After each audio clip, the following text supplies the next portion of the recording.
important to our community to host a public veterans service each year to honor and remember our heroes of war, those that have fought, those that have passed, those that are still living, and those that are still fighting for us.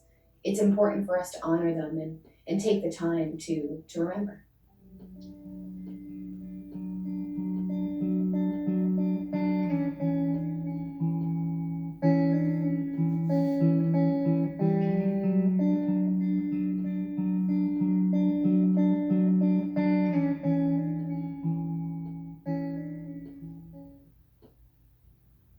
When I came to Cherryhill Village, I met a lot of residents who were connected to the Legions, who were part of World War II, who had serviced our country for years and years and was a grand part of their life.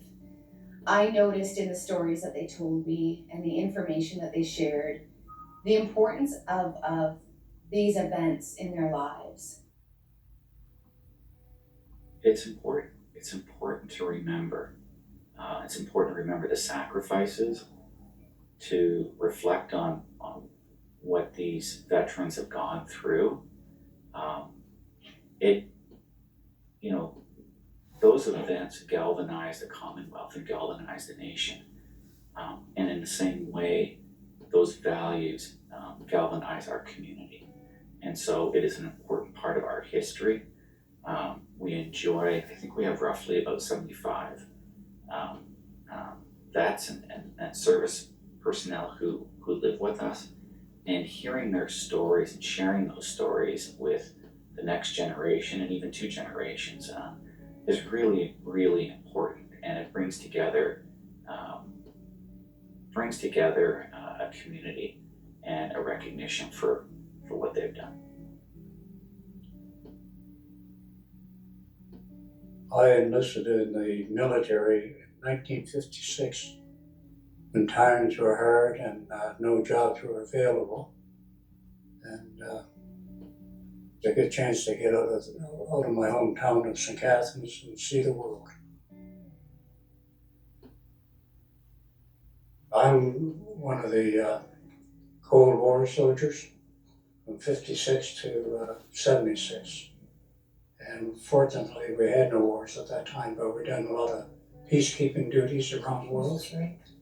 And we served in Germany for 3 years with the family, and Alaska, Jamaica, been to the East Coast, West Coast. We done Arctic warfare, jungle warfare, chemical warfare, tactics, aid to civil power. Anything and everything where a soldier, a peacetime soldier, would be involved. I wasn't really involved in active service, but I was a teenager. Maybe before a teenager, I was 11 years old, so I wouldn't classify myself at that age as a teenager. But I remember very distinctly, my mother, father, and brother, sister were sitting around the fireplace, listening to the radio. And Neville Chamberlain, the Prime Minister of Britain, came on the radio and announced that Germany and Britain were at war. As a child, one does not know what war is about. I was an ambulance driver for a while during the war. That was quite an experience. And as I say, it was a War Office mailbag. I went from London to the West Country one day and stopped at there. The War Office took over a lot of the stately homes. And we had to stop at all these stately homes and pick up different War Office mail. And then we take it to London to the War Office there. So that's kind of an interesting job. I was 17 when I enlisted, and the reason for the enlistment is I didn't get along too well with my family, especially my dad. My mother was okay, but no, he wasn't a very good father to me. So that's one of the reasons that I joined the Army. The true inspiration behind this film is our veterans, our people of Cherryhill Village, and the need to document their lives and their connections with their families. There's a great need for it because we don't ever want to forget. I was a Group 4 mortarman, a fire controller, and at the military, or the government changed all the regulations and trade codes, and because of my trade, I was sent out training other kids how to do my job, and without any pay, and that kind of fell apart. Now that weapon we don't have anymore in the infantry, it's in the artillery. But at that time, I remember when he came home one time to say he was going again, and it would be for 4 months. And I flippantly said, "Are you the only man in the whole Canadian Army that can do this?" Well, as it turned out, he was. Not really, I mean, Well, you were the only Group 4. the only one that had my phone number. That too. Fortunately, before I joined the forces, when there were air raids, we used to sleep under the dining room table. They didn't have basements in England to go to, so sleep under some big piece of furniture. My mother slept under the dining room table, I slept under the piano that we had, the grand piano. So that's quite something. My husband was a veteran in the Second World War. He was 11 years older than I, and he passed away when he was 78. So I've been a widow for 20 years. My sister's husband, my sister wasn't in the war. She wasn't able to go in. She had endocarditis. She had a heart condition. She wasn't enlisted. But my brother-in-law, he was in the war, and he's passed away too. Most of my friends have all passed on. I'm one of the fewest left. 17 had joined the Czars from London. That is a tank unit. In that tank, to begin maybe with it weighs 38 tons. It's all steel machine. Takes 5 people to operate, certainly in the front line, because if one gets hurt, they can always rely on getting another person to take it over. On D-Day, 62 in 1944, one tank that I wasn't in. I was in that one tank, rather. And anyway, when you're in a tank, and it was quite early in the morning that we went across, so little we knew, only the commander knew, 5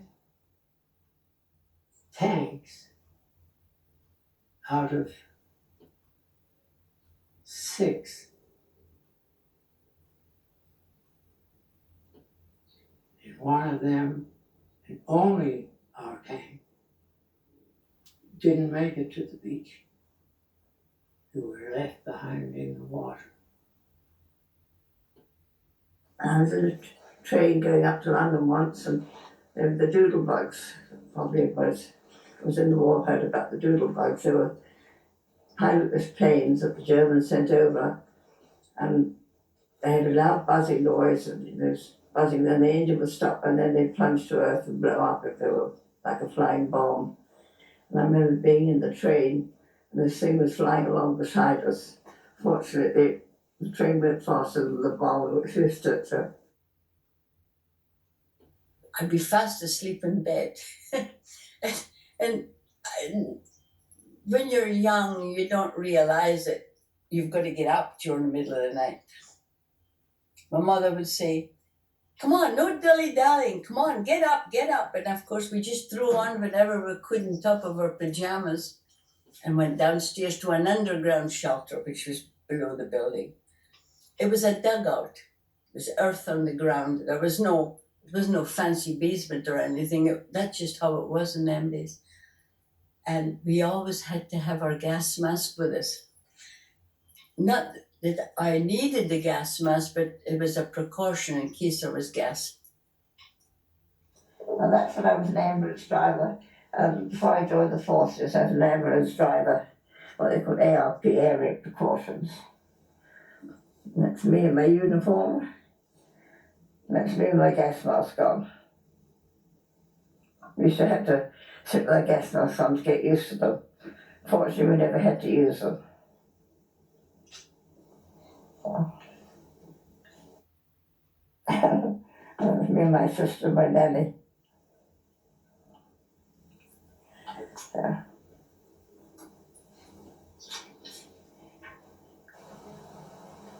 I was out by June.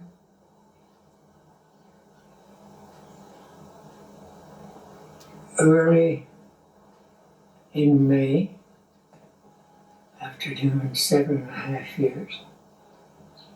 I got married when I was 23, and we had 6 children. And just loved them. So how many children do you have? We have 3. He was away when the first one was born. He was away when the second one was born. And when the third one was due to be born, the doctor said, "Will he be home for this one?" I said, "I don't think so." He said, "Yes, he will." And he induced me. So he was home for that one. The puppy means a lot to me. Always, it's meant a lot to my family in general. My grandfather would share stories with me about the war and his experiences in the past. And the puppy is always represented to me, showing respect and dignity and honor to those that have fought for us, for what we have today. And holding Remembrance Day celebrations like our veterans event at Cherryhill every year is truly, truly important to our community, to keep that celebration alive and that appreciation alive in our community.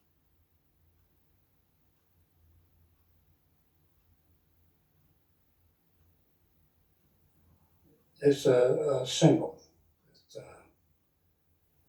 It means we have to remember. Definitely to remember. We remember, Bygone years. presumably we remember the wars because we remember of the wars and so on. And for the time he was in the military, we now remember old comrades. Yeah, that have long gone, that have passed on. And We've lost a few. yeah, We are not in wartime, but we still lose soldiers. The poppy, to me, is a remembrance of all the soldiers and all the world wars, First World War, Second World War, Korean Wars, whoever the veterans are. They are the ones who I feel the poppy should be dedicated to because of what they did for us. They went and fought so we could have the freedom we have today, and never ever forget what these men went through to give you and I the freedom to enjoy this beautiful country that we are in today. Poppies is a reminder, not only for army service, but it's myself.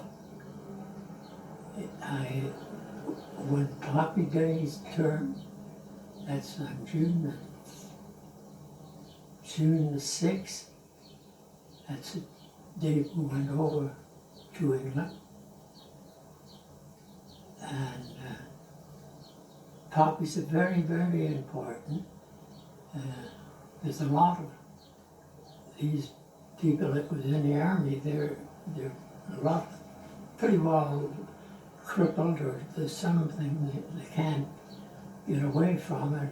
The only way that they can do it is somebody put up front and take care of them. The poppy means sadness and gladness. It's a beautiful flower and it reminds you all the good times but also the sad times. And it's a very dramatic flower and it has a dramatic meaning. It means a lot, like it does to all of us veterans. What's really, I think, very unique about Cherryhill is the sense of volunteerism that you find here. This is a community that takes care of one another. They look out for one another. They're engaged. It's personal, and Minto is a part of that, and is fortunate enough to be a part of that in sort of building and creating a better community for the future. One of the most enjoyable things about my job here as community liaison is connecting with residents in the community, people that spend their time to help each other, to get out there and to enjoy what we have to offer in Cherryhill. Connecting with the residents of Cherryhill each and every day is different. They bring me a lot of joy. Coffee time, tea time, luncheons, even just sitting and talking to understand more what they do every day and how they feel about their community. That's really important to me. And connecting with these residents, they often share stories that I would never have learned otherwise from staff or other people in the village. We were always working in our community wherever we lived. Mm-hmm. And when we moved here, we jumped right in with both feet and got involved. With the gardening, with the senior activity club, and getting to know people. Just joining in day to day, living and saying hello to your friends. My husband's in the Royal Marines, and all the Marine boys meet once a month and have lunch together. Today, we're going to the Green Frog in Elma. We go to different places and have good old chat and good old times. There used to be about 10 of us, we're down to about 3 now, unfortunately. Life is taking its toll on us old people. I also think it's wonderful that Monica has arranged so many activities for this buildings. There's not only my building that I'm living in right now, I think there's another 9 buildings. And I'm sure everybody enjoys the security. See, my opinion about Cherryhill is I like the security. I know that I'm safe here. And as an elderly lady, I feel that this is a place for me. So what do you want the younger generation to remember?